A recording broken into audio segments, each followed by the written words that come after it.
In this video, we'll use the sine rule to work out an unknown length on a non-right angle triangle.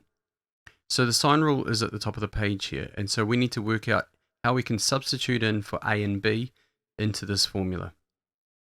So I'm going to begin by labeling my triangle. So I'm going to label this corner here a, and so the opposite side through here is going to be lowercase a, and I'm going to label this side here b, and so opposite through to the other side is going to be lowercase b.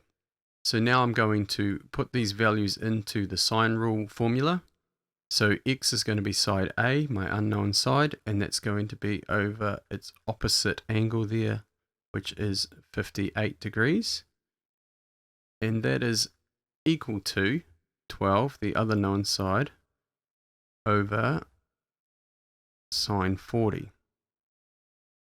Okay, so now I need to rearrange this formula so that I can solve for x. So I'm going to be multiplying both sides by sine 58, which effectively puts it up here as a factor.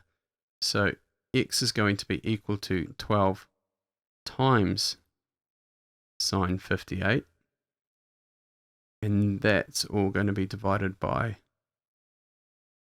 sine 40. And so I use the fraction button on my calculator, and I'll put that in, and I'll get 15.83 centimeters. So don't forget to put the units in whenever you're doing a measurement. And also you could have a quick think about what we've got here. So if I've got an angle of 58 degrees, that's a little bit bigger than the angle of 40 that we used. And so we should assume that x is going to be slightly bigger than the other side of 12 centimeters. So it looks good. Let's try this one more time with this triangle here.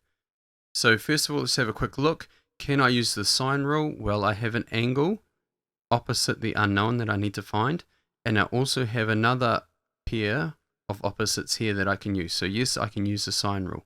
So again, let's begin by labeling the triangle. So angle A goes up here, which means y is going to be side A, and then angle B here will make this opposite side here B.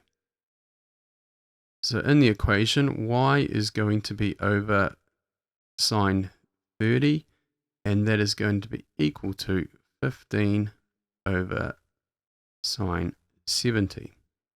So again, I rearrange this by putting sine 30 on top of the fraction on the other side. 15 times sine 30, and that's all going to be divided by sine 70. And putting that in my calculator, I'm going to get 7.98 centimeters.